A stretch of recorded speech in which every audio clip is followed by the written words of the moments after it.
बिस्मिल्लाहिर्रहमानिर्रहीम। अस्सलाम वालेकुम नाज़रीन। प्रोग्राम शिकायत के साथ आपका मेज़बान एजाज़ डोगर हाज़िर खिदमत है।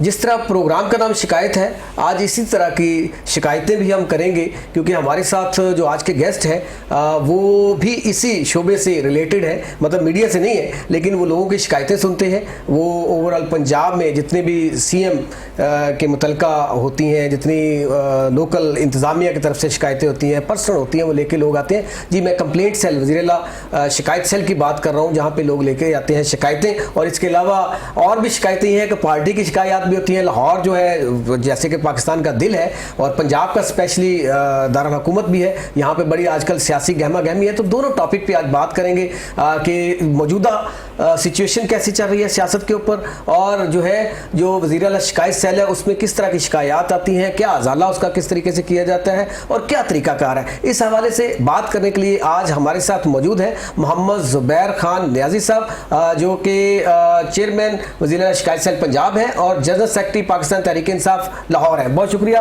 खान साहब टाइम देने का, आपने वक्त दिया और मुख्तसर इंट्रो तो आपने सुन लिया। अच्छा, ये जो शिकायत सेल है, यहाँ से शुरू करते हैं, फिर जो मौजूदा सिचुएशन उसको बाद में करेंगे कि शिकायत सेल बनाने का मकसद क्या है।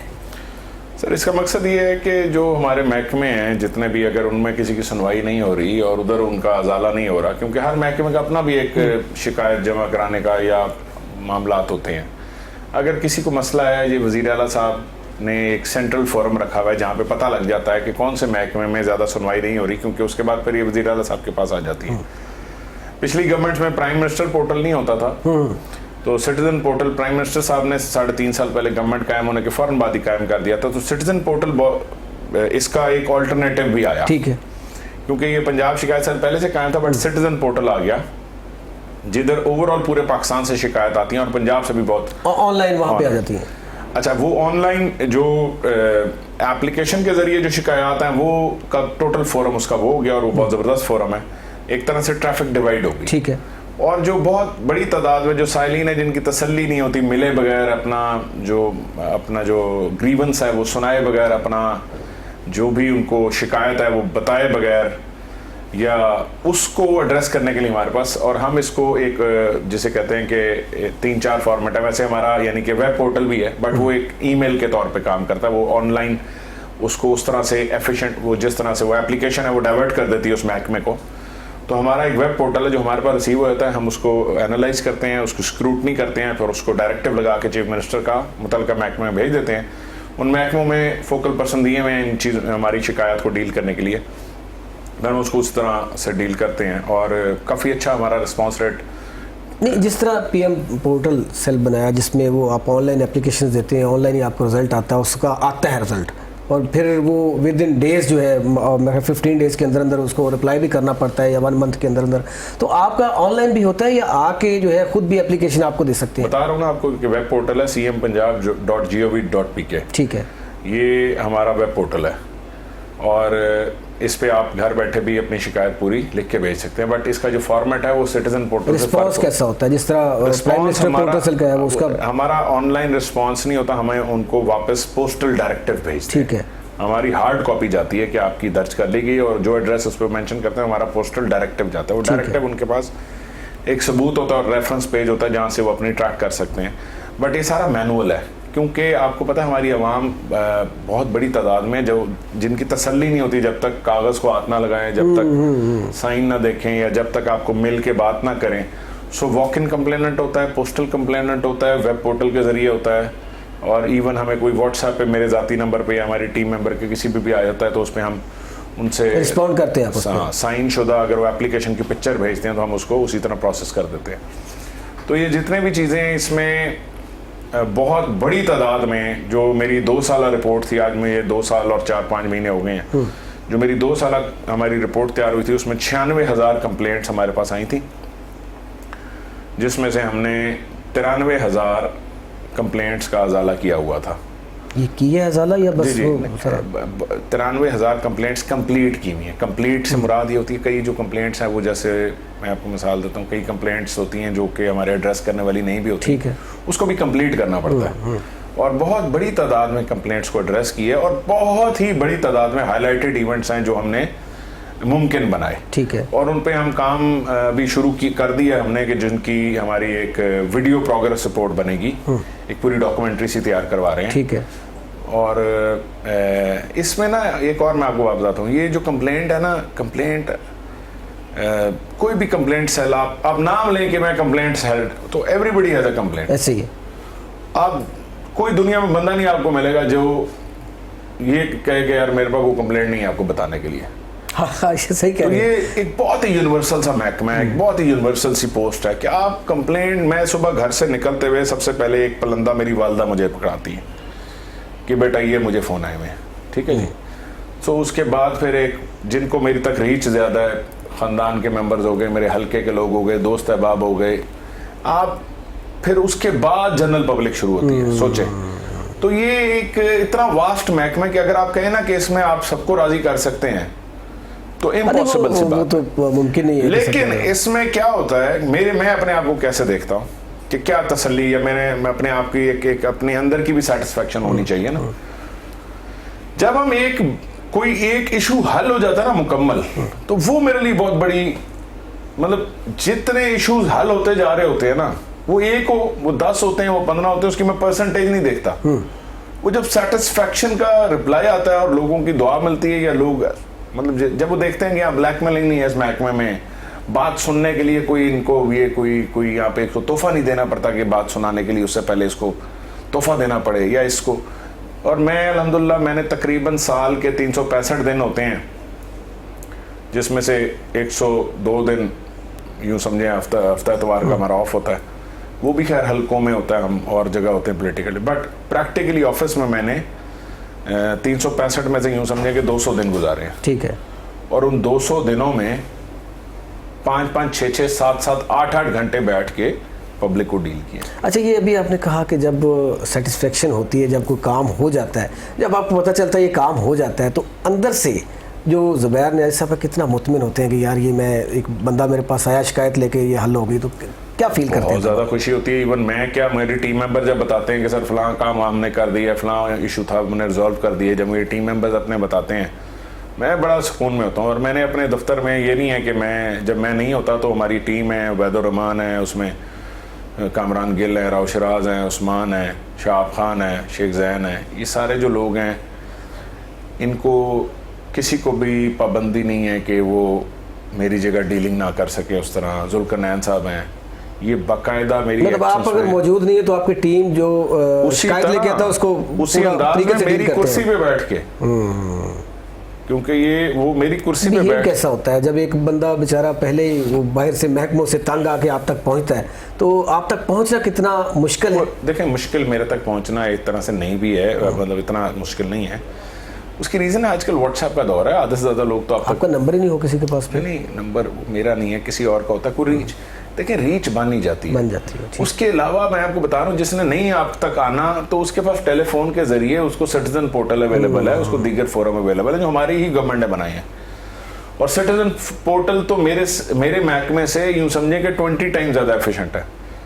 मैं अपने महकमे की एप्लीकेशन बनवाना चाहता था, वो हम इसलिए नहीं बनवाई क्योंकि एक सिटीजन हम फॉर्मेट, एक हमारा डिफरेंट फॉर्मेट है, सिटीजन पोर्टल का डिफरेंट फॉर्मेट है, तो हम चाहते थे कि वो वाला फॉर्मेट वहीं कंटिन्यू रहे और ये फॉर्मेट यहाँ पे ही कंटिन्यू रहे। सो वो बहुत बड़ी तादाद में ट्रैफिक सिटीजन पोर्टल में गई है। अगर आप सिटीजन पोर्टल की भी मेरे पास रिपोर्ट है। क्यों रिपोर्ट है? क्योंकि लोग शिकायत सेल, मेरे शिकायत सेल को सिटीजन पोर्टल के साथ कनेक्ट करके हमें अपने मामला उधर जो हल नहीं हो रहे तो वो ओरली हमें बताते हैं। ठीक है। तो इदारों का क्या रिस्पॉन्स होता है इसमें? जब आप के पास आती है, आप वो लगा के लेटर साहब भेजते हैं कि इसकी शिकायत हल करें, तो पुलिस डिपार्टमेंट है, इसके अलावा इंतज़ामिया है, बाकी बहुत सारे इदारे हैं, तो क्या रिस्पॉन्स आता है उनकी तरफ से? सर पहले से बहुत तेज़ हुआ रिस्पॉन्स। हमने अपने दौर में रिस्पॉन्स सुन लेते हैं आपकी बात? बहुत ज़्यादा सुन क्या लेते हैं हम। एक्चुअली मैं जो पुलिस का 8787 कंप्लेंट सेंटर है, मैं उसका मैकेनिज्म विजिट करके आया हूँ।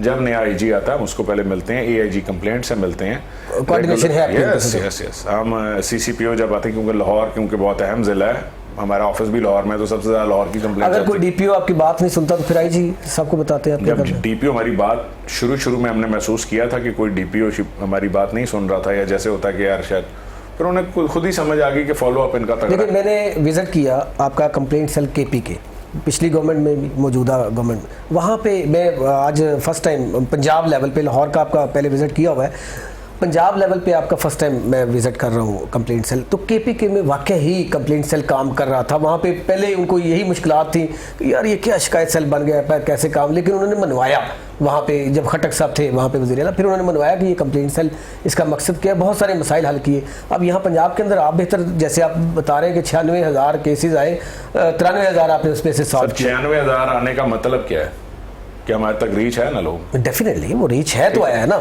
अब दूसरी बात आपको बताता हूँ कि जो अहम बात है ना वो ये है कि हम कोई ये महकमे हमारे, मेरे को ऐसा तहत नहीं है कि महकमों के डीपीओ को हम रिपोर्ट कर देते हैं, हम बताते हैं उनके आईजी को, उनके आईजी को, हम अपने प्रिंसिपल सेक्रेटरी। कुछ ऐसे केसेस भी होंगे वहाँ भी हल नहीं होते होंगे, फिर सीएम साहब को बताते हैं आप? अब पुलिस से रिलेटेड तो मैं आईजी के पास चला जाता हूँ सीधा। ठीक है। पुलिस से रिलेटेड मसले ज़्यादा, मैं बता रहा हूँ कि बेसिकली असल चीज़ होती है फॉलो अप। बिल्कुल सही। कोई भी मसला फॉलो अप्स के बगैर नहीं होता, और फॉलो अप का जो मैकेनिज्म है ना वो आजकल ऑनलाइन ज़्यादा तगड़ा है। हमें तो मैं, अच्छा मेरे पास कंप्लेनेंट रिकॉर्ड भी रह जाता है ना आप लोगों मैं कंप्लेनेंट को आज का सच मैं आपको बताता हूँ, पिछले 1 साल से तो मैंने कंप्लेनेंट जितने मुझे चलते पड़ते, आप जैसा अगर कोई दोस्त कह दे, मैं कहता हूँ भाई बार बार टच करोगे तो प्रायोरिटी पे रहेगी कंप्लेंट। ठीक है। It's all about reminders, it's all about follow ups. आप अपना एक छोटा सा काम ले लें, कोई छोटा सा ट्रांसफर ले लें, कोई रजिस्ट्रेशन सर्टिफिकेट को बना, डेथ सर्टिफिकेट, कोई चीज पकड़ लें, फॉलो अप। अच्छा, कई लोगों के ना ऐसे काम होते हैं जो लिख के कंप्लेंट नहीं हो सकती, यानी कि ना कई निटी ग्रिटीज होती हैं जी, ऐसा मुझे मेरी तनख्वाह नहीं रिलीज हो रही सर, बात करें, वो ये नहीं हो रहा, तो हम फ़ोन करते हैं, उनको रिक्वेस्ट करते हैं। तो मैंने देखा कि महकमे ना चेक करते हैं कि आया ये बंदे ने एक आध दफ़ा इसके हत्थे चढ़ा है और इसने फ़ोन किया है, या दोबारा फ़ोन आता है इसके लिए कि नहीं आता। ऐसे ही होता है, ये अक्सर होता है। वो जब देखते हैं ना कि इसके लिए दूसरी दफ़ा जब फ़ोन आता है ना, उसकी रीच भी है, अब तक ये नहीं है। अब मैं आपको बता, पिछले दिनों एक गरीब तरीन आदमी था, वो आया, उसको पटवारी क्या करता है आपको पता है, बहुत बड़ी तादाद में पटवार खाने के इशूज़ हैं, रेवेन्यू के बहुत बड़ी तादाद में इशूज़ हैं, पुलिस से भी ज़्यादा जिनके इशूज़ हैं वो रेवेन्यू के डिपार्टमेंट के। अब एक बंदा है, और आपको पता है ये एक बिजनेस बना हुआ पाकिस्तान में, मोहल्लों में गरीब, बेआसरा, बेवा, यतीम, ओवरसीज पाकिस्तानी, इनकी प्रॉपर्टीज पर नजर रखने वाला एक टोला है। ऐसे ही वो टोला जो है ना, हर यूनियन काउंसिल लेवल पे ना उनकी नजर होती है कि केड़ी जगह में की। ऐसे ही पटवार खाने से उनकी सेटिंग होती है, पटवार खाना उनको कोई ना कोई क्लू दे देता है। तो एक पटवारी ने, अब एक बिल्कुल ही सादा आदमी था, एक पटवारी ने, वो गरीब आदमी सादा, उसको डॉक्यूमेंट फर्द नहीं दे रहा था। क्यों फर्द नहीं दे रहा था? क्योंकि उसने, पटवारी ने उसके नाम का एक और बंदा ढूंढ के रखा हुआ था, मुतबादिल रखा हुआ था कि मैंने इसमें 2 नंबरी उसके नाम का एक और बंदा ढूंढ के रखा हुआ था, उससे दरखास्त दिलवा के उसको फंसा दिया था। उस बेचारे की ठीक मतलब, यानी कि वो जितना गरीब आदमी था उसके लिए तो बहुत बम्पर प्राइस था कि 50-60 लाख की उसकी जगह थी, सारी जिंदगी की जमा पूंजी थी। तो वो मेरे पास आया, कंप्लेंट उसने की, हमने डायरेक्टिव लगा के दे दिया। डायरेक्टिव वो लेके फिर रहा है, फिर वो बेचारा आया 15 दिन बाद, सर जी है तुझे डायरेक्टिव लाया सी, कोई असर ही नहीं होया। अच्छा, मैं वहीं बैठा हुआ था, ना बैठा होता तो नहीं पता लगना था ना। तो मैंने उसे कहा यार ये इसको एक रिकॉल रिमाइंडर डायरेक्टिव लगा के भेजें, वो भी लगा के भेजा, वो मैंने उसका फिर नहीं हुआ। वो बेचारे, उसने सबसे इंपॉर्टेंट चीज होती कंप्लेनेंट। पाकिस्तान में कंप्लेनेंट तगड़ा होगा तो मसला हल होगा, कंप्लेनेंट खुद ही हार मान जाता है। एक दफा सिस्टम ठीक होने से पहले तक इसको सर जी मैं सॉरी आपकी बात कट कर रहा हूँ, वो क्या करे कंप्लेनेंट? सुन तो लेना, देखिए अब आप तो कर रहे, वो चक्कर लगा के थक जाते हैं। देखिए मैं बताता हूँ, आप तो रिस्पॉन्स एक मिसाल दे रहे हैं, रिस्पॉन्स किया आपने। मैं आपको 10 और मिसालें देता हूँ। बेसिकली यहीं से निज़ाम ठीक होना शुरू होता है। कैसे आप ठीक करते हैं? जो घिसा हुआ जंगज़दा निज़ाम है ना, उसको पहले चंगे धक्के लगाने पड़ते हैं जब तक वो फ्लो में ना आ जाए, और पता लगता है जब वो धक्के एक टाइम आता है उसे पता चल जाता है अगर मैं रुका तो धक्का आएगा, खुद चलता रहता है। तो ये बड़ा जरूरी होता है। मैं आपको जो बात कह रहा हूँ वो उसको, अब वो पटवारी को मैंने कर दिया फोन, मैंने उसे फोन किया तो उसने कहा कि ओ सर जी एवं कहता है वो जरा दूजा एक और बंदा है वो क्लेमेंट है, और मैं एवं किवें देना, ये मुझे समझ आ गई बात की। मैं क्या, ऐसा करो तुम ना फर्द जो दूसरे बंदे हैं या जो भी रजिस्ट्री है वो मेरे पास भेजो या ये करो। अच्छा, मैंने डायरेक्टर साहब को कहा कि सर ये कल परसों दोबारा आएगा, आप इसको, पटवारी ने अभी भी इजी लिया। मैंने डायरेक्टर साहब को कहा आपने फॉलो करना है। 3 दिन 4 दिन बाद मैंने, मुझे याद था, मैंने उनको याद दिलाया, मैंने कहा आपने कॉल, उन्होंने कॉल कर दी। अब उससे समझ आ गई कि ए मेरे सिर पे चढ़ गए ने, मसला हल करना ही करना, मसला हल करना। और उस गरीब आदमी का मसला फिर उसका फौरन हल हो गया।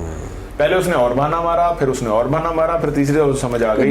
कितना चलता है ये कि 1 दफा 2 दफा 3 दफा? अब ये इंपॉर्टेंट चीज क्या है, मैं अब आपको बताता हूं। अब आप यहाँ पे ना कोई हाई प्रोफाइल केस बन जाए ना, तो वो तो सीसीटीवी फुटेजेस भी निकल आती हैं, सारा कुछ निकल आता है, सिटी भी निकल आता है, फिर उसकी फॉलोअप बहुत जबरदस्त हो जाता है। थोड़ा सा हाई प्रोफाइल सच्ची वो 2-4% है ना, वो तो 2-4% है। असल में जो कहना चाह रहा हूं समझे, आपको 1 साल या 6 महीने एक दफा ना जो कंप्लेंट आ रही है ना, उसके पीछे लग के उसको ना एक दफा पूरी चूड़ी टाइट करनी है महकमे ने। इससे वारदात होनी कम हो जाएगी, उसे समझ आ जाएगी कि यार ये तो पीछे चढ़ जाते हैं। अभी रिसेंटली एक साहब मेरे पास आए, उनका अपना बच्चा फंस गया। कैसे फंस गया? एक वीडियो रिकॉर्ड हो गई, वो किसी को कुछ हरासमेंट का मामला था। एंड टाइम पे, हालांकि ये भी हो सकता है कि दूसरों ने उसे पुश किया और एंड टाइम पे वीडियो ऑन कर दियो, जो भी था। अब मैं भी फंसाने के लिए गाड़ी अप्लाइड फॉर थी, वो इशू सोशल मीडिया पे हाईलाइट हो गया। वो जैसे ही हाईलाइट हुआ, आईजी और डीआईजी को टैग हो गया और सब कुछ जब पता लगा। अब यकीन करें वो अप्लाइड फॉर गाड़ी थी, लेकिन 2 दिन में उसके घर पुलिस चली गई बंदे के।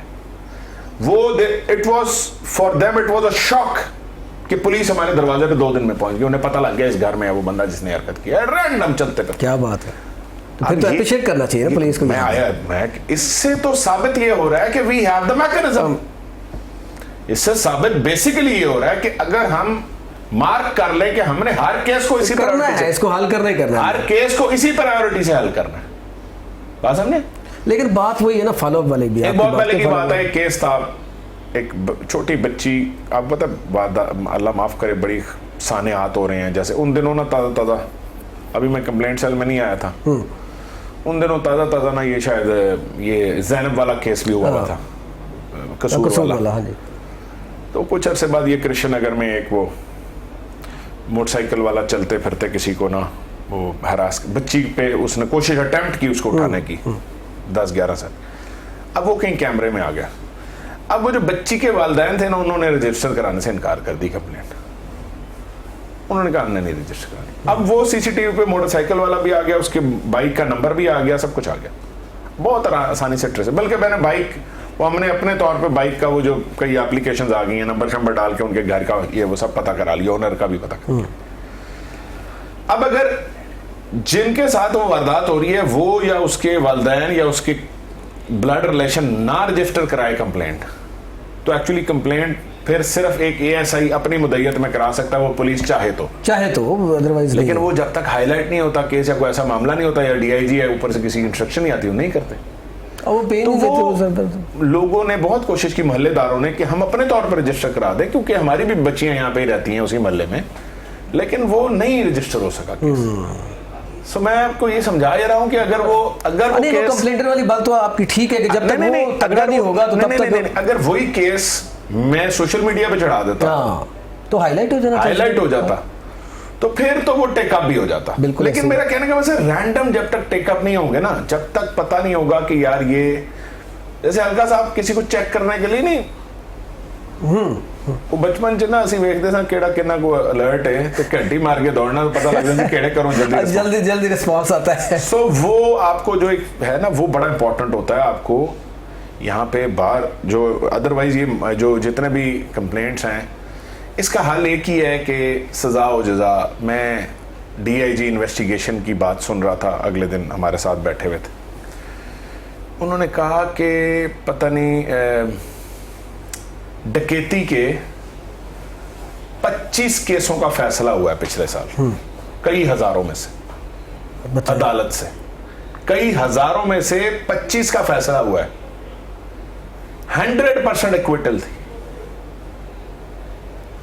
25 केसों में डकैत बरी हो गए। तो क्या करेंगे बाहर जाके? फिर पहले ये बताएं अदालती सिस्टम वाकई डकैत है वो। अब मुझे बताएं 1898 का फौजदारी मुकदमात का निजाम नहीं रिवाइज हुआ अभी तक। ये किसने करना है? किसने करना है? किसने करना है? हुकूमत ने करना है ना सर। किस हुकूमत ने करना, पहले ये जो आएगी हुकूमत, जो उस वक्त मौजूदा हुकूमत होगी उसने करना है ना। सुन तो लेना, सुन तो। इसके दौरान मैंने आपको ये भी बताना है कितनी गवर्नमेंट रही 2/3 मेजोरिटी वाली। इसके दौरान सिंगल मेजोरिटी वाली भी गवर्नमेंट है। ये सिंगल सिंपल मेजोरिटी चाहिए इसके लिए, सिंपल मेजोरिटी चाहिए। 750 कवानीन को रिवाइज करने का मुसवदा इस गवर्नमेंट ने 2 साल मैं ये कंप्लेंट सेल के 1-2 क्वेश्चन रह गए, उसके बाद मैं इसी टॉपिक पे आऊंगा। ये बहुत है, बता रहा हूं। मैं इस पे आऊंगा। अगर ये कानून ना चेंज हो तो कंप्लेंट सेल कुछ नहीं कर सकता। बिल्कुल ठीक आप कह रहे हैं, अदालत भी कुछ नहीं कर सकती। लेकिन जब कानून ही नहीं चेंज होगा क्या कानून में, वो कानून 1898 के बने हुए हैं। वो कानून उस दौर में आवाज सिर्फ मुंह से आती थी, सुनाई सिर्फ कान से देता था, दिखाई सिर्फ आंख से देता था। आज देखती कैमरे की आंख है, सुनते वॉइस रिकॉर्डर्स हैं, बताता स्पीकर है। लेकिन सर जी कोर्ट से फैसला वो करना है जो लॉ है। लॉ में तब्दीली तो गवर्नमेंट लेके आनी ना, असेंबली से लेके आनी है, असेंबली पास करेगी तो आएगी ना। अगर 1898 से नहीं चेंज हुए और आज हमने 750 सर जी आप तो तब्दीली के नाम पे आए थे ना, तो अब सबसे ये भी तब्दीली है ना। हमारे पास बहुत बड़ा मसला है, जैसे ना हर कानून पास कराने के लिए ना सिंपल मेजोरिटी नहीं है। सेनेट में तो है ही नहीं, इत्तेहादी मिला के भी सेनेट में हमारी मेजोरिटी नहीं है। ज्वाइंट इजलास करा के कोई एब्सेंट होता है उसका फायदा उठा के इस तरह तो कानून पास, बहुत सारे मसाइल डेफिनेटली होते हैं। सिंपल मेजोरिटी से कानून पास होना होता है 2/3 मेजोरिटी से। आइन में तरमीम होनी होती है, ना हमारे पास सिंपल मेजोरिटी रही इस गवर्नमेंट में, ना 2/3 अक्सरियत रही।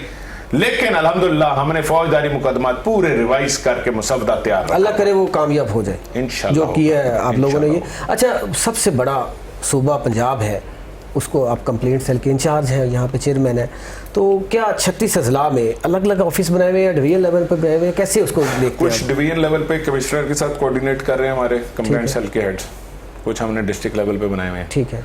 कुछ डिस्ट्रिक्ट हैं जहाँ पे नहीं बना सके, कुछ वहाँ पे शिकायत हल हो जाती है या आप तक ही सारी आती हैं? वो नहीं, बहुत बड़ी तादाद में वहाँ पे हल हो जाती है। डीसी के ऑफिस के साथ, सबके साथ, डीसी के साथ लाइजॉन है सबका, डीपी और डीसीओ के साथ, और उधर जो डिविजनल हैं वो कमिश्नर के साथ। सो बहुत बड़ी ज्यादातर केसेस किस तरह के आते हैं? बता रहा हूँ आपको, रेवेन्यू, और सबसे जो पेचीदा केसेस है रेवेन्यू डिपार्टमेंट का टोटल बर्बादी है। ऐसे लगता है कि टोटल कुल्लू। अच्छा, मेरा आखिरी कंप्लेंट सेल के हवाले से आपसे सवाल है कि आप जब से एज अ चेयरमैन आए तो इससे कोई इस्लाहात भी की है या कर रहे हैं, या वैसे ही जैसे चल रहा है ठीक है सिस्टम? लेकिन सबसे अहम जो हमने इस्लाह किया ना वो ये किया कि हमने पॉलिटिकल लोगों को कंप्लेंट सेल में लाया है। ठीक है। पॉलिटिकल लोगों को ना फ़र्क पड़ता है कंप्लेंट के हल होने या ना होने से। पब्लिक सपोर्ट टूटती है या बनती है। सरकारी मुलाजिम जितना मर्जी एफिशिएंट हो, एक चीज़ वो फ़र्क होती है उसकी और पॉलिटिकल बंदे में, वो ये चीज़ होती है कि सरकारी मुलाजिम ने वोट नहीं लेना होता आखिर में, उसको पब्लिक ओपिनियन मैटर नहीं करता। ठीक है, उसने पब्लिक उसके खिलाफ है या हक में है, उसने 60 पे रिटायर होना है। जबकि पॉलिटिकल बंदे ने हर कुछ अरसे बाद किसी ना किसी इलेक्शन का फेस करना है, कभी बल्दियात को फेस करना है, कभी किसी जिमनी को फेस करना है, और आवाम के पास जाना है सर। तो वो सबसे बड़ी इस्लाह ये की है हमने कि हमने पॉलिटिकल लोगों को जिम्मेदारियां दी, पॉलिटिकल लोगों को असाइनमेंट्स दी, पॉलिटिकल लोगों को बिठाया सुनने के लिए। हल देखें, हल तो करना होता है टेक्नोक्रेट्स, ब्यूरोक्रेट्स, और असल में काम करना इन्हीं की जिम्मेदारी है। इसको कहते हैं ये जो गवर्नमेंट सर्वेंट्स हैं, जिनका नाम गवर्नमेंट सर्वेंट्स हैं या सिविल सर्वेंट्स हैं, यही कहते हैं ना इनको, इनकी। ठीक, लेकिन पॉलिटिकल लोगों से आसानी से मिल सकते हैं अवाम जो है, क्योंकि उन्होंने आपने कहा कि जाना होता है, पॉलिटिकल तो सर्वेंट्स भी हैं। हाँ, पॉलिटिकल लोग तो ना सिर्फ सर्वेंट्स हैं बल्कि पब्लिक के सामने आंख नहीं उठा सकते। पब्लिक को जवाब पता है कि हर 2-4 साल बाद उन्होंने पब्लिक में जाना है। मस्ट, उनके लिए मस्ट होता है पब्लिक की रिस्पेक्ट करना। बिल्कुल सही है, जैसे तैसे भी। मुझे जाना है यहाँ पे एक ब्रेक के बाद दोबारा नियाज़ी साहब से जो मौजूदा सिचुएशन चल रही है, बड़ी गर्मी है पाकिस्तान के इस वक्त सियासत में, उसके हवाले से बात करेंगे। मिलते हैं एक शॉर्ट कमर्शियल ब्रेक के बाद, हमारे साथ रहिएगा।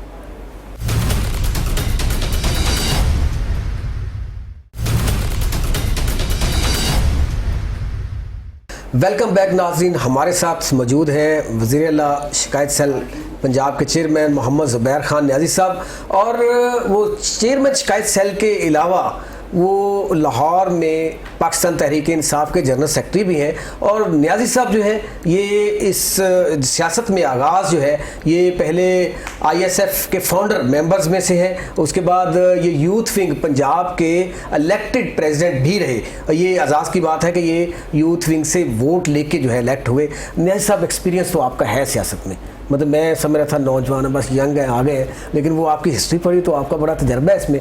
तो तजर्बे की रोशनी में अब देखें मौजूदा सिचुएशन, गहमा गहमी, आपके MNAs इधर जा रहे हैं उधर जा रहे हैं, क्या हो रहा है, क्या यही रोज़ रात को ये सुनते हैं कि सुबह गवर्नमेंट नहीं होनी, तो क्या इस तनाज़ुर में कैसे देख रहे हैं आप? सर ये जो गवर्नमेंट होनी है नहीं होनी है, ये तो खैर अल्लाह ताला बादशाहत का मालिक है, वो किसको देगा किसको नहीं देगा। अब ये जो हरकतें कौन कौन सी हो रही हैं इसके लिए, ये तो इंसान अपनी हरकतें अपनी वो दिखा रहे हैं सारी, ठीक है। ये पता नहीं भूल क्यों जाते हैं कि बेसिकली इंसान, एक तो ये इनको इमरान खान के ना उसका नहीं पता कि इमरान खान की डिलीवरी डेट क्या है, या इमरान खान असल में डिलीवर कहाँ जाके करता है। आप तो पुराने साथी हैं, क्या करेंगे खान साहब? मुझे तो पता है खान साहब, इमरान खान देखे पब्लिक डिलीवरी जो होती है ना, पब्लिक डिलीवरी उसका एक टाइम पीरियड होता है। मैं आज एक बाग लगाऊं ना आम का, जिसने मैच्योर होना है 5 साल में फल देने के लिए, मैं 1 साल बाद आऊँ, कितने गया तेरा अंब, कितने ही बूटा, 2 साल बाद आऊँ, हाँ भाई आम नहीं देते तेरे बूटे ने, 3 साल बाद आऊँ, तेरे बूटे ने अम्ब भी नहीं देते यार। एक बच्चा एडमिशन ले मेडिकल के उसमें, 2 साल बाद आके कोई उसको ताने दे यार 2 साल हो गए तुम्हारे डॉक्टर नहीं बने, 3 साल हो गए तुम्हारे डॉक्टर नहीं बने। अगर आप गौर करें कि तरीके इंसाफ ने जो बुनियादें रखी ना, वो आज फल देने लग गई। आज tax collection record tax collection पे चलेगी, आज एक्सपोर्ट्स राइस की तरफ चलेगी, आज इंडस्ट्री ग्रोथ कर रही है, आज किसान की रिकॉर्ड पैदावार हो रही है, आज सेहत सहूलत कार्ड आ गया है, प्राइवेट और गवर्नमेंट का फर्क खत्म कर दिया है, गरीब और अमीर का फर्क खत्म हो गया सेहत के उसमें, आज एक नया निसाब आ गया बच्चों की तालीम का। ये वो इकदामात हैं जो पाकिस्तान की नस्लें बदल देंगे, जो पाकिस्तान में वो इनकलाब बर्पा करेंगे। कई सालों बाद डैम शुरू कर दिए इस गवर्नमेंट ने, वो रिफॉर्म लाए जो लॉन्ग टर्म पाकिस्तान की तरक्की के जामिन बन जाएंगे। अब ये समझ रहे थे कि यार ये जो फल है ना, ये आना होना कोई नहीं है इमरान खान के दौर में, और हमने जो ना शायद को PTI को छोड़ना ना कोई बड़ा इजी हो जाए। अच्छा, ये जब से इन्होंने कॉल दिया और इन्होंने पब्लिक का सेंटिमेंट और रिएक्शन, और पिछले 20 दिन से खास तौर पे जो 20-25 दिन से खान के जलसे हो रहे हैं, हाफजाबाद का जलसा, मेलसी का जलसा, स्वात का जलसा, ये जितने भी जलसे हुए हैं, ये देख के हैरान हो गया। 100 लोगों को जगा दिए, आपके जितने कारकुन थे, वर्कर थे, उनको जगा दिए। सर पब्लिक जानती है, मैं बचपन छोटा सा था तो इश्तिहार चलता था, जीत गया इंग्लिश, हार गई महंगाई। मैंने वो ही संभाला तो महंगाई का लफ्ज सुना यार। चीनी जब मुझे याद है 14 रुपए से 18 रुपए की हुई थी तो हाय महंगी हो गई, हाय महंगाई का लफ्ज तो मैं पैदा होते सुना है। लेकिन यहाँ पे आप ये समझते नहीं कि वो महंगाई ठीक है, महंगाई एक अलग चीज है, यहाँ पे मसनूई महंगाई भी है। सर मसनूई नहीं होती, होता यह है कि जब कॉन्टिन्यूस, जब पीछे से रॉ मटेरियल की या कमोडिटीज की प्राइस इनस्टेबल हो, मसनूई महंगाई नहीं है, इनसिक्योरिटी। देखिए गवर्नमेंट जो है, गवर्नमेंट एक रेट 10 रुपए रखती है, वो 20 रुपए रेट रख ही नहीं सकती है। तो चंद वाहिद गवर्नमेंट, दुनिया की वाहिद गवर्नमेंट होगी जो 12 चीजों का रेट तय करती है। ये दुनिया की चंद गवर्नमेंट्स में से एक गवर्नमेंट होगी जो चीजों के रेट तय करती है। आप मुझे दुनिया में गवर्नमेंट्स की मिसालें ला के पाकिस्तान में तो पिछली गवर्नमेंट नहीं, वो इसलिए क्योंकि हम माशाल्लाह मुसलमान कौम है। अभी रमजान आ रहा है, अभी देखना 80 रुपए वाला केला एकदम से 180 का हो जाएगा, और जब ईद आ रही होगी तो एकदम से 80 वाला वापस। तो सर ये किसने ठीक करना है? आप गवर्नमेंट में बैठे हुए किसको क्लेम करेंगे? आप समझे मेरी बात, ये हमने पब्लिक को ठीक किसने करना है? अगर वहां पे शऊर उनके अंदर किससे लेके आना है? पब्लिक को ठीक शऊर ये होता है कि अगर मसनूई महंगाई हो रही है, यू जस्ट लीव इट। देखिए डंडा आपका, हुकूमत आपकी, आपके इदारे आपके मातहत, तो कौन चेक करेगा? नहीं सर जी, देखिए और तरफ आप देखिए, सुन तो ले मेरी बात जी। मैं आपको, आप बात ही नहीं समझ रहे। अगर आप समझेंगे नहीं, मैं आपको यकीन दिलाता हूं, आपको नहीं समझ कमोडिटीज की, तो समझाएंगे तो समझ आएगी ना। मैं तो सुनेंगे तो समझेंगे ना, 2 कान और 1 ज़बान है ना, सुनेंगे तो समझेंगे। जी साहब, ठीक है, ज्यादा सुनना हो जरूरी होता है समझने के लिए। अब मेरे से समझ नहीं आया ना, मैं अकेला नहीं समझ नहीं आ रहा, बहुत सारे मैं तो सबको समझाऊंगा ना, मैं तो सबको समझाऊंगा। आप मुझे समझ में नहीं आ रही बातें, आप बोलने देंगे तो आपकी समझ। 10 दफा तो आपने समझा बोला है, अच्छा ठीक है, लेकिन समझाने का मौका नहीं दिया। अब आपने बोलना नहीं है 2 मिनट के लिए, और 120 सेकंड में आपको बताऊंगा। केला, सेब बड़ी बुनियादी फ्रूट है। आज से 22 साल पहले सन 2000 में भी सेब 200 रुपए 250 रुपए किलो मिलता था। सेब हमारे दौर में 90% ऑफ द टाइम ना 180 रुपए, 100 रुपए, 80 रुपए, 120 रुपए रहा है। केला 50 रुपए 60 रुपए दर्जन रहा है। जब एकदम से पब्लिक की डिमांड बढ़ती है ना रमजान में, तो इनको पता होता है हम जो मर्जी कीमत मांग लें ये मिलनी है। अब होता क्या है कि जो रेडी पे बेच रहा है ना वो कसूरवार नहीं होता, उसको जो सप्लायर है वो मामलात को ऐसे कर लेता है। और ये इतनी टची मामला है क्योंकि ये पैरिशेबल आइटम है, फ्रूट एक पैरिशेबल आइटम है। आप इसको जब गवर्नमेंट कंट्रोल मैं समझता हूं उस तरह नहीं कर सकती। हाँ, एक काम कर सकती जो गवर्नमेंट को पिछली दफा से इस दफा करना चाहिए। पिछली दफा 3 रमजान बाजार थे और 30 रमजान बाजार थे लाहौर में। ये रमजान बाजार गवर्नमेंट को कम से कम 120 करने चाहिए। मैं गवर्नमेंट का नुमाइंदा हूं, मैं कोशिश करूंगा कि ये मैक्सिमम हो जाए। 120 नहीं होंगे मुझे पता है, लेकिन ये कम से कम 50-60 ये जितना ये राइज करेंगे ना उतना आप मैनिपुलेशन खत्म करेंगे। ये मैं मार्केटों का पिछले साल दौरा करता था रमजान में, जहां ये बाजार लगा होता तो उसके इर्द गिर्द सारे कीमतें नीचे आए थे। इन्होंने बता दिया इनको ऑप्शन आ गई है तो अपनी नीचे ले आओ। ये गवर्नमेंट एक्स्ट्रा सप्लाई करेगी। मेरी बात सुने, बात ये है कि आप और तरफ ले गए, आपने बात सुननी नहीं। मैं सुन रहा हूँ, मैं आपको पूरी तहरीक बयान कर रहा था। मेरी सुन ले, आप जिस तरह फरमा रहे हैं कि ये सेब इस तरह केला ठीक है, उसमें हमारी पब्लिक को भी चाहिए कि एक दफा स्टॉक नहीं करें चीजें, जब रूटीन में लेंगे तो उसका रेट जाहिर है।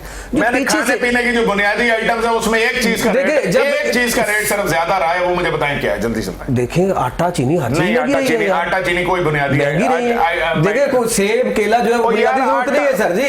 रोटी खानी, लोगों ने दालें खानी, सब्जियां खानी है। सेब के बगैर भी रह लेंगे, केले के बगैर भी रह लेंगे, आटे के बगैर नहीं रहेंगे सर जी, चीनी के बगैर नहीं रहेंगे। आटे चीनी के सुनेंगे तो फिर कहीं और में जाएंगे आप, लेकिन सुनेंगे तो जाएंगे ना।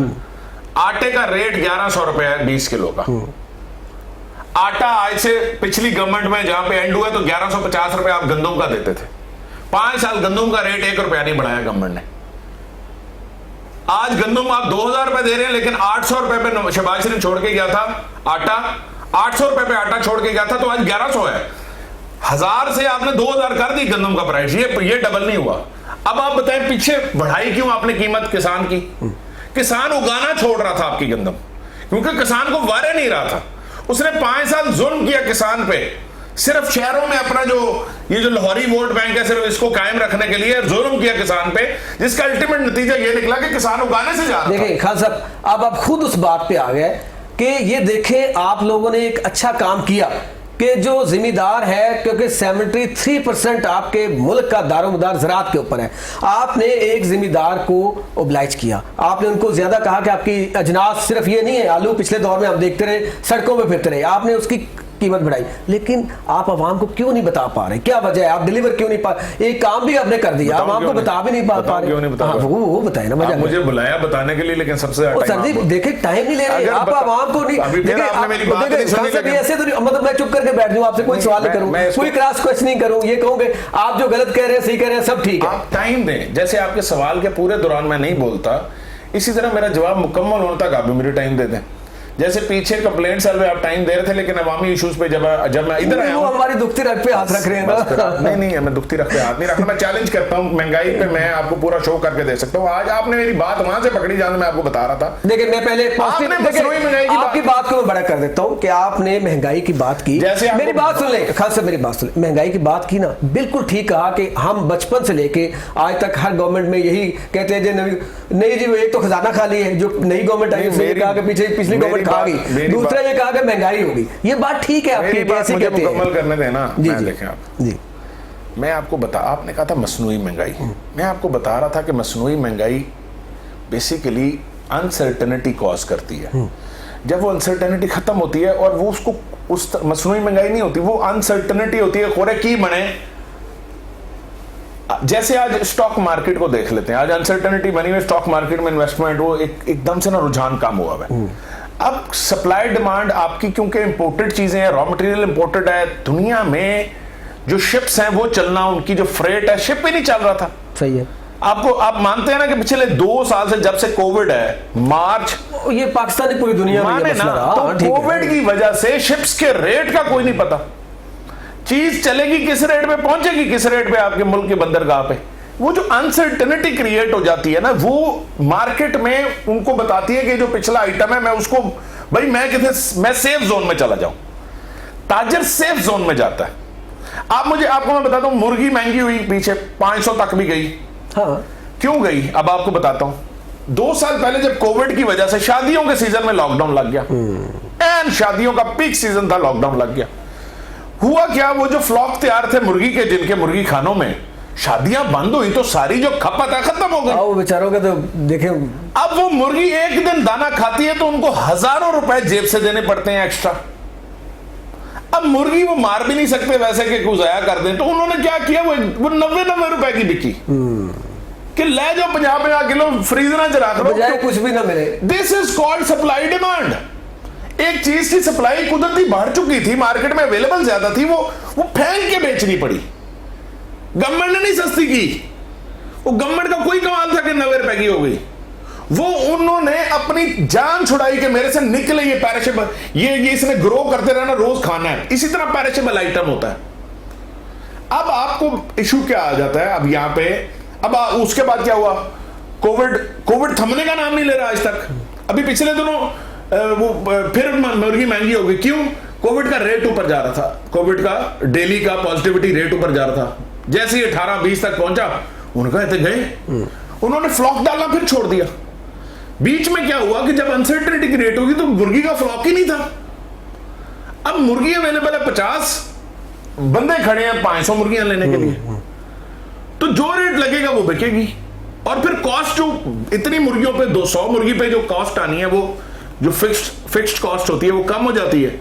थोड़ी मुर्गी होगी उसमें फिक्स्ड कॉस्ट ज्यादा हो जाएगी। ये एक बड़ी डीप साइंस है, ये बड़ी समझने की जरूरत। अब मैं इमरान खान कहता था जो गवर्नमेंट महंगाई करती है वो चोर होती है, वो कौन सी चोरी करती है?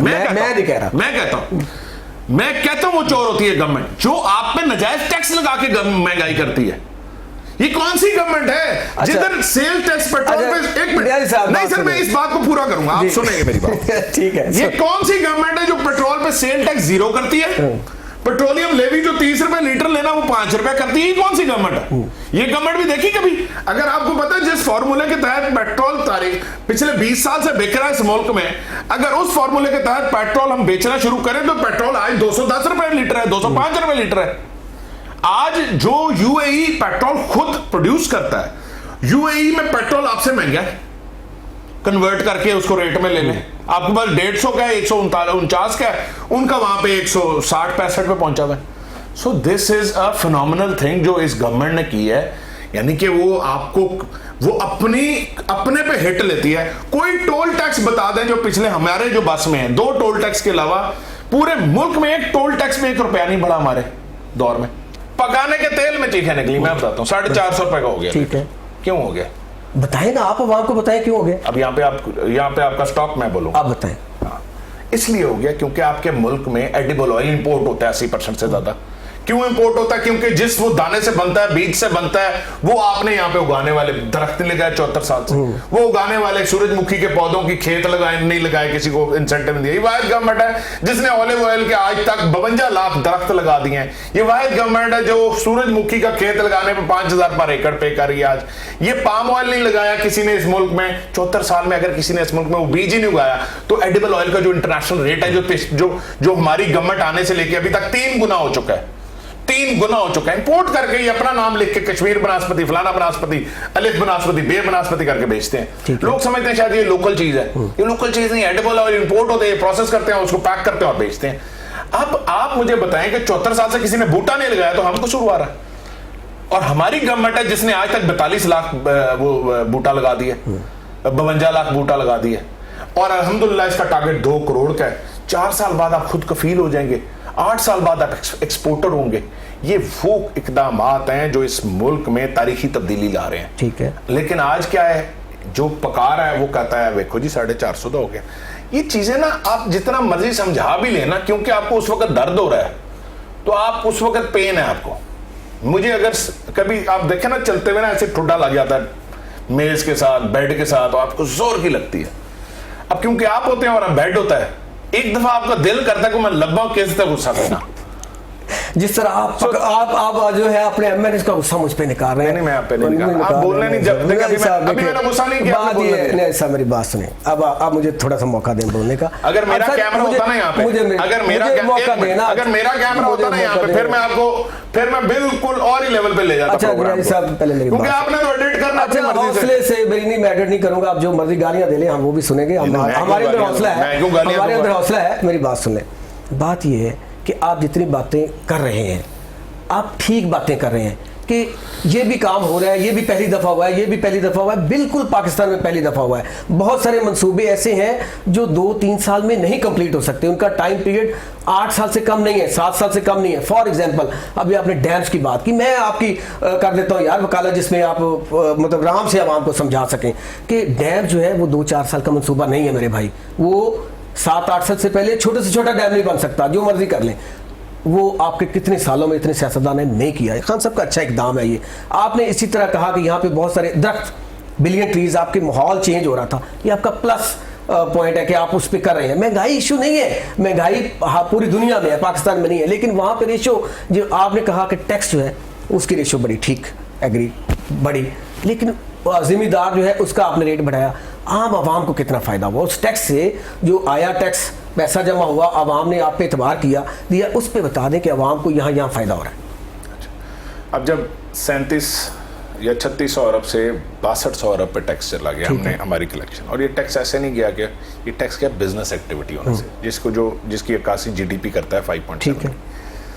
अब आवाम को क्या फ़ायदा दिया? आवाम को हमने इसके एवज health security, health facility free कर दी, उसको हेल्थ इंश्योरेंस दे दी, प्राइवेट हॉस्पिटल जाए जहां मर्जी जाए। बहुत अच्छा इकदाम गवर्नमेंट का, जो बहुत ही बड़ा पाकिस्तान की तारीख का सबसे बड़ा दुनिया की तारीख का जी। पाकिस्तान जो है वो अल्लाह करे वो चल जाए, मैं अब चल जाए, आगे चले। यानी कि अवाम के से इकट्ठा किया हुआ पैसा अवाम पे वापस लगाया जा रहा है। उसके बाद आपको है जो आपका जो है ये एहसास प्रोग्राम, जिसमें एहसास कफालत प्रोग्राम, एहसास राशन प्रोग्राम, ये वो चीजें हैं कि गरीब तरीन जो बंदा है, जो बेशक 20,000, 22,000, 25,000 महीना कमा रहा होगा, लेकिन जब उसको ये फैसिलिटी साथ ऐड ऑन कर देती है तो वो उसकी एफिशिएंसी या उसकी जो बेसिक, उसको भूख से मरने का जो डर है वो खत्म करती है। आज आप सेहत से मरने का, सेहत का इलाज नहीं करा सकते, वो खौफ खत्म कर दिया आपने अवाम का। आपने उसका ये खौफ कर दिया कि वो बहुत नीचे गुर्बत में होगा तो वो भूख से मर सकता है, आपने उसको उठाया है। गुर्बत, गरीब को बेसिकली अपलिफ्टिंग ऑफ वो किया। ये कोई और गवर्नमेंट थी माजी में तो वो पता क्या करती, वो मीडिया पे इश्तिहारों की भरमार कर देती इस टैक्स के पैसे से, और वो एक्स्ट्रा टैक्स इकट्ठा हुआ होता तो वो मीडिया पे टैक्स का पैसा लगाता। हम मीडिया पे नहीं लगा रहे। आज मैं एक महफिल में अगले दिन गया हुआ, 22-23 लोग बैठे हुए थे, यूनियन काउंसिल की हमने मीटिंग कॉल की। वहाँ पे एक दोस्त हमारा नाराज थे, तो मैंने उससे पूछा आप मुझसे नाराज हैं या पीटीए से? कहता दोनों से। अच्छा। मैं कहा अच्छा चले मेरे से तो मैं आपको बुकार ही लूंगा, तो पीटीए से क्या नाराजगी? उन्होंने ऐसे कुछ 2-4 बातें की, बात नहीं बनी। तो उन्होंने कहा हेल्थ कार्ड भी फ्रॉड है। मैंने कहा कहाँ से पता लगा? उन्होंने कहा जी टीवी देखा था मैंने फलाना। अब उसके बाद मैं नहीं बोला। उसके बाद 22 में से हलफ दे रहा हूँ आपको, 4 या 5 लोग बैठे हुए बोले। एक ने कहा मैंने खुद इलाज कराया 80,000 का, एक ने कहा मैंने अपने महल्लेदार को भेजा, वो 1,30,000 का ऑपरेशन करा के। आप दिन गुजरने दें, टीवी पे इश्तिहार देने की जरूरत नहीं पड़ेगी। महल्लों में, गलियों में, चौराहों में लोग एक दूसरे को खुद बताएंगे यार मैं इलाज। अच्छा, यहाँ पे ये आपका देखिए जो हेल्थ कार्ड है फिलहाल अभी तक वो ठीक चल रहा है, अल्लाह करे ये ऐसे ही चलता रहे। बाकी आगे एहसास एक तजवीज़ तो दे सकता हूँ ना आपको। जी दें। अगर आपकी भी कुछ सुन ले, जैसे आप मेरी नहीं सुन रहे, अल्लाह करे आपके ऊपर कुछ सुन ले। सारी सुनता हूँ, जब आप मुझे काटते नहीं है तो। अच्छा नहीं काटते, देखो वो आवाम को हमने समझाना, जब आप मैं गलत जाऊँगा या आप गलत जाएंगे वो काटना तो बनता है। अब उसमें ये है कि यही जो एहसास कफालत के आपने पैसे दिए, एक तजवीज़ है कि यही आप कंपनीज को दे के उसका रेट कम कर देते, यही जो महंगाई की जा रही है वो कम हो जाती, हर बंदे को फ़ायदा होता है। एहसास कफालत में हर बंदे को फ़ायदा नहीं है, वो उनको है जिनको पैसे मिलते हैं, वो 1 महीने में खर्च कर लेते, तो ओवरऑल रेट कम हो सकते हैं। वो तजवीज़ है, मे बी रॉन्ग। आपके पास तो बड़े बड़े वो बिजनेसमैन और वो ये लोग बैठे होंगे, जाहिर है वो निकालते होंगे। सर आप जब ऐसा देना शुरू करेंगे तो आप कहेंगे ये इमरान खान के क्योंकि दोस्त था ना फलाना बुराक वाला, तो फलानी कंपनी वाला। अब पहले पूरी बात तो सुने यार, पूरी बात। फिरदौस शमीम नकवी की कंपनी को देखे ना कितना मिला। अच्छा तो ये प्रोग्राम इसलिए निकाला गया था ताकि वापस इमरान खान के इलेक्शन में इन्वेस्ट करेंगे ना। बात ये है कि आप दे रहे हैं एक तकरीबन 2 करोड़ खानदानों को, जो सर्वे आपने किया है, डिजिटल सर्वे है, कैसे डिजिटल सर्वे है, आपकी जितनी रजिस्टर्ड प्रॉपर्टी है कहीं उसके नाम पे नहीं है तो आपको पता चल जाता है ये बंदा जो आईडी कार्ड खानदान एग्जिस्ट करता है, उसका बिल देखते हैं आपके 1000 से कम उसका बिल आता है टेलीफोन का। इसका मतलब है गरीब तरीन आदमी है, महीने में 1000 तक भी नहीं पहुंच सकता, उसका बिजली का। वहां से आपको अंदाजा होगा कि ये 2 करोड़ खानदान है जो निचले तबके के लोग हैं। अब इनको एक पुश देना है, इनको एक बैकअप देना है। आप वैसे तो वो सस्ता कर दें, कोई भी चीज ओवरऑल कंपनियों को देना शुरू कर दें। अब तो जितनी भी आज तक सब्सिडीज कंपनियों को दी गई हैं वो कभी अवाम तक नहीं पहुंची, इसलिए हम टारगेटेड सब्सिडी तक जा रहे हैं। ये जो जनरल सब्सिडी कभी अवाम तक नहीं पहुंची। और हमने हेल्थ फैसिलिटी इसलिए जनरलाइज की है, हेल्थ फैसिलिटी इसलिए जनरलाइज की है कि जिसकी 1 लाख 1.5 लाख 2 लाख भी इनकम है ना महीने की, जब उसको कोई ऐसी मुसीबत घर में पड़ती है वो भी जमीन से अलग है।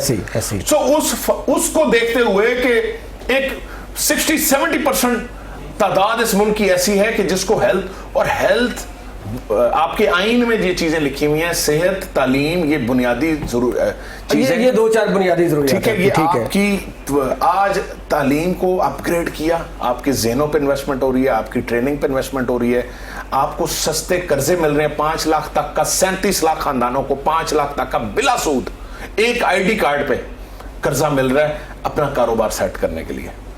उसका साल वेव ऑफ पीरियड भी है, पर वो 5 लाख एक ऐसा कर्जा है कि वो अपने 10 साल में अगले पे कर दे, 5 साल में पे कर, 7 साल में पे कर दे, उससे कारोबार उसका सेट हो जाएगा, वो खुद मुख्तार। अच्छा जी, हम महंगाई से निकलते हैं क्योंकि महंगाई एक इस गवर्नमेंट का इशू नहीं रहा, हर गवर्नमेंट में ये इशू रहा है। और पाकिस्तान चूँकि तरक्की पजीर मुल्कों में आता है, ये तरक्की याफ्ता नहीं है, इसके बावजूद भी कोविड की बात करें तो ये हमेशा ना सिर्फ पाकिस्तान बल्कि पूरी दुनिया में पाकिस्तान को अप्रिशिएट किया जो इन्होंने बेहतरीन तरीके से इसके साथ फाइट की कोरोना के साथ। लेकिन महंगाई एक इशू है, डेफिनेटली वो हर गवर्नमेंट में हर दौर में रही, उसके भी तरीकाकार है। वो जाहिर है बैठ के वो गवर्नमेंट को चाहिए था अपोजिशन के साथ भी बैठती और सबके साथ बैठ के निकाल दी।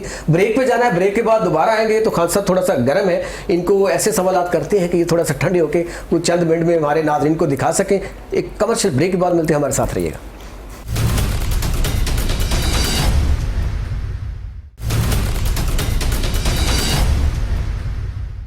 वेलकम बैक नाज़रीन, हमारे साथ मौजूद हैं मोहम्मद ज़ुबैर खान न्याज़ी साहब, पाकिस्तान तहरीक इंसाफ लाहौर के जनरल सेक्रेटरी हैं और चेयरमैन वज़ीर शिकायत सेल पंजाब हैं। और माशाल्लाह खान है, न्याज़ी हैं, जज्बाती तो होना बनता है इनका, और मेहमानों के साथ बिल्कुल इनका जज्बाती होना बनता है। और न्याज़ी साहब, आपके ये जो अभी मौजूदा सिचुएशन चल रही है ओवरऑल पाकिस्तान की बात करें तो आपके कुछ मुनहरफ जो MNAs हैं, देखिए वो टिकट जो है ये खान साहब भी कहते हैं, बाकी जमातें भी कहती हैं हॉर्स ट्रेडिंग होगी जी, सारी जमातें कहती हैं। तो क्या ये एक दूसरे के MNAs MPs खरीदना या दूसरी पार्टियों में जाना ये कोई अच्छी रवायत तो नहीं है यार? बिल्कुल नहीं है, इसलिए हमने नहीं किया, नहीं तो आज 40 MNA इनके हमारे साथ बैठे होते। तो ये क्या किया? गवर्नमेंट के पास तो बड़ी एज होती है, गवर्नमेंट तो पब्लिक की डेवलपमेंट की चीजें उनके नाम के तख्तियां लगा के पब्लिक को दे देती है, वो राजी रहते हैं। अगर आप PTI के MNA हैं, इलेक्ट हुए हैं, आपकी समझ में नहीं आ रही, आप नून लीग में जाना चाह रहे हैं, तो क्या करना चाहिए आपको? मैं इस्तीफा दे दूंगा। यस, जिसका वोट लिया, मैंने जिस बल्ले के निशान पे वोट लिया, मैं गैरत दिखाऊंगा, मैं दिखाऊंगा कि मैं मर्द का बच्चा हूँ, खानदानी हूँ। ये तो शेर शीर साहब ने कहा ना, नस्ली और खानदानी होगा जो छोड़ के नहीं जाएगा। छोड़ के जरूर जाए, इख्तलाफ हो सकता है, छोड़ के जाने में कोई, नदीम अफजल चंद गया, मैं उसको बहुत अप्रिशिएट करता हूँ, अपनी मर्जी से गया है, उसने बाकायदा एक पार्टी से रिजाइन दिया, दूसरी पार्टी में गया है, उस पार्टी से अब लड़ेगा, इलेक्ट होगा तो होगा, नहीं होगा तो नहीं होगा। इसी तरह पीपल पार्टी छोड़ के भी इधर आया था, तो बाकायदा वक्त से पहले छोड़ के आया था, टिकट हमारा लिए, हमारे साथ रहा, मैं छोड़ के फिर उधर गया, अब उनका टिकट लेगा दोबारा से, इसमें कोई बुराई नहीं। जैसे आप एक चैनल छोड़ के दूसरे चैनल, ठीक है, अगर आप एक चैनल में काम कर रहे हैं तो दूसरे चैनल का काम नहीं कर सकते, अब दूसरे चैनल के लिए एक को रिजाइन करके दूसरे को ज्वाइन करें, चले जाए, इसमें कौन सी बड़ी बात है। इसी तरह ये तो चीज वोटर से हम शुरू करते हैं ना, वोटर को कहते हैं यार उनको वोट पिछली दफा दिया था, अब हमें देना, तो हम उसको कहते हैं कि भाई वोट दें। जब वोट तब्दील कराने को तैयार होते हैं तो ठीक है, उनकी मर्जी भी तब्दील करें, बट तब्दील ऐसे ना करें कि हमारे वोट लेके और आइन की शिकनी करके, जिसमें आइन में लिखा हुआ है कि आप फ्लोर क्रॉसिंग नहीं कर सकते। और फिर वो आर्टिकल 63A डिस्कस हो रहा है। आर्टिकल 63A कहता है कि जनाब एक जो फ्लोर क्रॉस करेगा 3 चीजों पे वोट पार्टी की पॉलिसी के अगेंस्ट देगा, वो नाअहल हो जाएगा। अच्छा, वो ऐसी है, वो आप कह रहे हैं कि जनाब वो जब दे देगा वोट तब हो जाएगा नाअहल, मान लिया, जब दे देगा तो वोट नाअहल हो जाएगा, लेकिन देने से पहले अगर उसने अपनी इंटेंशन जाहिर कर रही है तो उसको रोकना अदालत या स्पीकर का काम है। वो ऐसी मिसाल है कि आपको खुदा ना खास्ता या मुझे खुदा ना खास्ता कोई बंदा धमकी दे दे कि मैं आपको गोली मार दूंगा, आपकी तेरी जान लूंगा मैं, और मैं पुलिस के पास जाऊं कि फलां बंदे ने मुझे मारना है, तो पुलिस कहे कि यार मारा तो नहीं है ना, अभी तो सोचा है, अभी तो कहा है, अब मार के है फिर ठीक है, तो पुलिस कहे कि हम तो हम नहीं पकड़, ओ भाई हाँ फांसी या उम्र कैद जो भी सजा है वो तो मारने के बाद ही दोगे उसे, बट अभी उसको मारने से रोकने के लिए कैद तो करोगे, या उसको रोकोगे, या उस पर कोई दफा लगाओगे, या उस पर कोई कदगन लगाओगे। ये क्या बात हुई कि एक बंदा इरादा है कानून शिकनी करे पब्लिकली, और कानून कहे कि नहीं यार हम नहीं पकड़ सकते क्योंकि अभी शिकनी की नहीं। सर ये शिकनी शुकनी की कोई नहीं होती, ये इरादा हो गया, अब इरादे पे आके बताएं कि क्या है, और उस पे अदालत और स्पीकर एक्शन ले। ये वोट पीटीआई का लेके आए हैं, ये बल्ले के निशान का वोट लेके आए, ये वोट नहीं बेच सकते, ये वोट हमारा है, हमारे पार्टी से रिजाइन करो, जाओ जिमनी इलेक्शन लड़ो, जरदारी की पार्टी से जीत के आओ या नवाज शरीफ की पार्टी से जीत के आओ, और आओ असेंबली में बैठ के कहो कि आज इसकी मेजोरिटी खत्म हो गई है।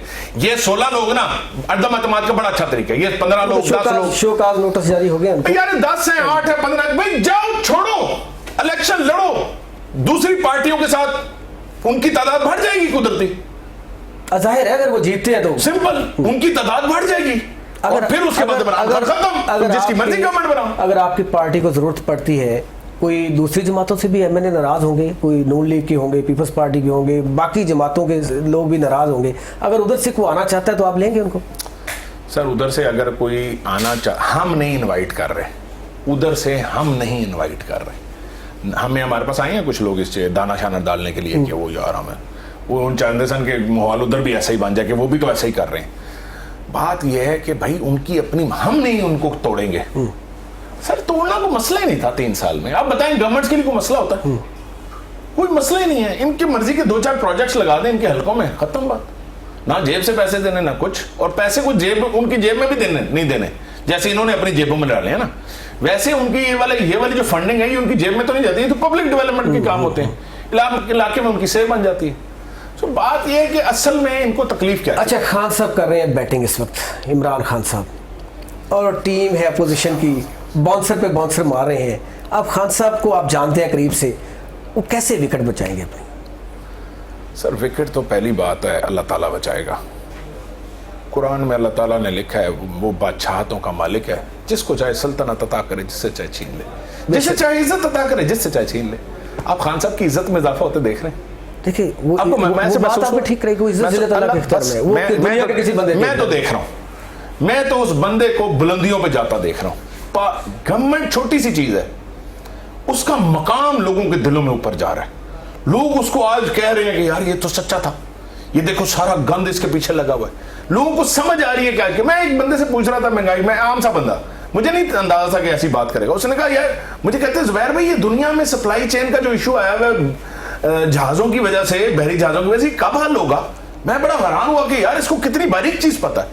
आजकल लोग बड़े वेल अवेयर हो गए हैं, आजकल वो दौर नहीं है, आजकल इतना ज्यादा मीडिया, आप ये सारा दिन दिखाते रहते हैं, ये सारा दिन चलता रहता है, मल्टीपल फोरम्स हैं, मल्टीपल बातें हैं, यूट्यूब है, सोशल अपना ट्विटर कोई देख रहा है, कोई फेसबुक पे लगा हुआ, कोई इंस्टा पे है, वो सारा हर इंफॉर्मेशन ऐसे पेनिट्रेट, व्हाट्सएप पे एक दूसरे को शेयर हो रही है।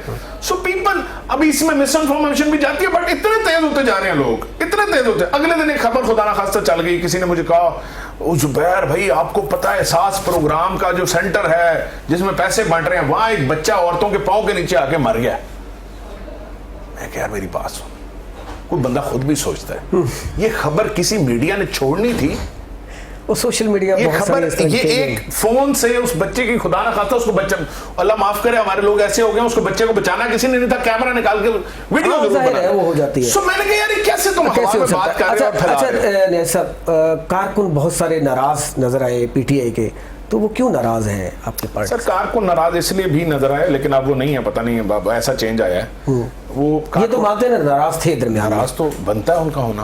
वो नाराज वो इसलिए नहीं थे कि इमरान खान से थे, नाराज वो इसलिए थे कि जो वो जिस तरह ना उनको था कि गवर्नमेंट में आके उनको गवर्नमेंट की इदारों की एक्सेस मिल जाएगी, जो टिपिकल एक अंदाज होता है गवर्नमेंट्स का कि अपने वर्कर को अफसरों के ऊपर अफसर बना देते हैं। हमने इस चीज़ को थोड़ा मेंटेन करने की कोशिश की, लेकिन हमारे क्योंकि इसी माशरे के रहने वाले लोग हैं, उनको होता है कि यार मैं अब ये जो एक्सीएन है ना बिजली वाला है, मेरे डेरे पे आके सलाम करे मैंने। वो जो टिपिकल वो था ना, वो जैसे होता है कि यार पहले नून लीग के डेरे पे जाके सलाम करता था, अब ये मेरे डेरे पे नहीं आ रहा। सो वो जो एक इलाकाई जो उनको था ना कि हमारा उस तरह से प्रोटोकॉल नहीं बन रहा, ए हुण जिहड़ा जैडो है हुण साडे उस तरह ताबेदारी नहीं करदा पिया, ए जिहड़ा थानेदार है ए मेरी उस तरह ताबेदारी नहीं करदा पिया जिस तरह उन्होंने दौर च उन्होंने करदा सी। हम गवर्नमेंट का तर्ज अमल चेंज करने आए थे, हम इस चीज को प्रमोट नहीं कर सकते थे।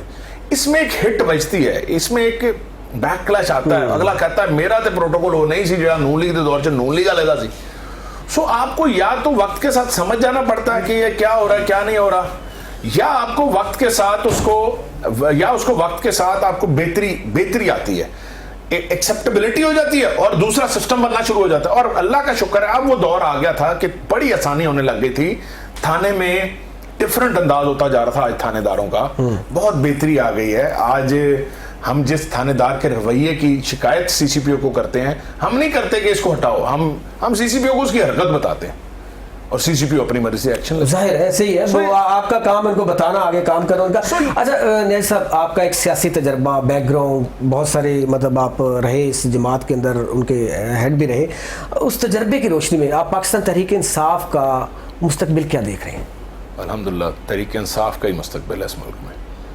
ये जो होता है ना, जो रियलिटी, जब लोगों के दिलों को ये समझ आना शुरू हो जाए ना कि ये गंद का टोकरा सारा एक साइड पे होता जा रहा है, बचा कुचा गंद था, और ये जो इलेक्टेबल है ना, ये इनकी जरूरत क्यों होती है पार्टियों को, मैं रीजन बता देता हूँ। एक ये भी सवाल है कि वर्करों को क्यों नहीं दिया गया। एक हकीकत ये भी है कि इलेक्टेबल ये नहीं है कि वो जेब में वोट होता है उनके पास, वो किसी पार्टी के टिकट पे उनको ना वो बेचना आता है। जैसे मार्केटिंग एजेंट्स होते हैं ना, एक अच्छा मार्केटिंग एजेंट ना दूसरी कंपनी का भी माल बेच लेगा जब दूसरी कंपनी में चला जाएगा। उनको वो इलेक्शनियरिंग की साइंस ज्यादा बेहतर आती है एक न्यू कमर से, इलेक्शनियरिंग की। जब मैंने 2013 का इलेक्शन लड़ा था तब में, और 2018 का इलेक्शन लड़के, और बीच में 2017 का ज़िमनी इलेक्शन लड़के, और 2015 का बलदियाती लड़के, आज मेरे एक्सपीरियंस में बहुत फर्क आ चुका है। आज मैं लाहौर का जनरल सेक्रेटरी इसलिए हूं क्योंकि मेरे साथ मेरा जाती इलेक्टोरल एक्सपीरियंस कैरी कर रहा हूं मैं। बिल्कुल सही, बिल्कुल सही, इलेक्शनियरिंग का एक्सपीरियंस। सो ये नेचुरल सी बात है, कुछ एक्सपीरियंसेस होते हैं वो मैं आज 10 लोगों को सिखाऊं भी तो उनको उस तरह से नहीं समझ आनी। वो जब तक आपकी ये जो पीटीआई के लोग हैं ये अब थोड़े पुराने होते जा रहे हैं, अब इनको ना ये जो इलेक्शन आएगा ना, अब जो 2023 का इंशाल्लाह, इसमें पीटीआई के लोग कारआमद होंगे। ठीक है, जो पीटीआई की ओरिजिनल बॉडी है, वो पीटीआई को चलाने वालों को भी पता होगा कि हमने इनको क्या गाइड करना है कि कैसे। अब आज मैं लाहौर का जनरल सेक्रेटरी हूं और मेरे होते में जब कोई इलेक्शन आएगा तो मुझे पता होगा मैंने अपने कैंडिडेट को क्या कहना, भाई ये तुम करोगे तो you will be a winner. अच्छा, वक्त खत्म हो गया ना सब। शिकायत सेल के हवाले से पैगाम, और कारकुनों को, लाहौर के कारकुनों को, जनरल सेक्रेटरी हैं, दोनों को क्या पैगाम देना चाहिए? मैं जी शिकायत सेल के हवाले से पब्लिक को, आवाम को ये पैगाम देना चाहता हूँ कि हमारा कंप्लेंट पोर्टल है cmpunjab.gov.pk, आप इस पे कंप्लेंट कर सकते हैं। आप इस पे हमें किसी भी किस्म की जो मामला आपकी पुलिस में, रेवेन्यू में, कहीं पे भी आपकी सुनवाई नहीं हो रही, हमें भेज सकते हैं। और तहरीक इंसाफ के कारकुनों को मैं ये कहता हूं कि जो 27 तारीख को इमरान खान ने इस्लामाबाद बुलाया है, इस्लामाबाद में एक तारीख साज जलसा होने जा रहा है, मैं कारकुनों को कहता हूं कि ये वो वक्त है जहां इस्लामाबाद में इमरान खान को आपकी जरूरत है, जहां इस्लामाबाद में इमरान खान दुनिया को ये बताने लगा है कि ये वो वोटर हैं, ये वो कारकुन हैं जिनकी मेहनतों से ये एमएनए वोट लेके आए थे, ये अपने जहेज का वोट नहीं लेके आए थे। 2002 में मुशर्रफ के साथ चंद लोग मिले थे, पैट्रियट बनाई थी, वो कभी दोबारा इलेक्शन नहीं जीते थे। इंशाल्लाह ये लोग, अवाम बड़ी अवेयर है, अवाम किरदार को सामने रखती है। मैं आपको लिख के देता हूं, जो आज इमरान खान का साथ छोड़ेगा एमएनए, वो इंशाल्लाह किसी जमात से इलेक्ट नहीं होगा। क्या दूसरी जमातों को नहीं पता होगा, दूसरी जमात के वोटर को नहीं पता होगा ये क्या करता है हमारे वोट के साथ? तो जब आप किसी के नाम पे वोट लेंगे और बात करेंगे कि मैं वोट आप ही की जमात को दूंगा, तो वो आपसे बदजन होगा, उसको आप पे एतबार नहीं आएगा। अगर आपने आज अपनी सियासत बचानी है, जिसने अपनी सियासत बचानी है वो इमरान खान के पीटीआई के टिकट पे लड़े हुए इलेक्शन को इमरान खान के लिए पार्टी की डिसिप्लिन को फॉलो करते हुए, अभी भी इमरान खान ने शो कॉज दिया है, 7 दिन का टाइम दिया है, बगैर किसी निगोशिएशन के, बगैर किसी तोल मोल के, बगैर किसी लेन देन के वापस आ सकते हैं, तो वो जरूर आए। क्योंकि मैं ये देख रहा हूं उनके खानदानों से, उनके वोटरों से एक रिएक्शन आ रहा है, जो रिएक्शन उनको बता रहा है कि उनको क्या करना है। बहुत शुक्रिया मोहम्मद ज़ुबैर खान नियाज़ी साहब, आपने वक्त दिया और बड़ी तफसीलन गुफ्तगू आपसे हुई। जो शिकायत सेल है उसके हवाले से जिस तरह की 96,000 कंप्लेंट आई और 93,000 के लगभग हल हुई, एक अच्छा है कि 3,000 रहेगी 2-2.5 साल के अंदर। ये अच्छा एक इनका काम है और इस पर काम इस्लाहात भी वो कह रहे हैं कि इस तरीके से कर रहे हैं।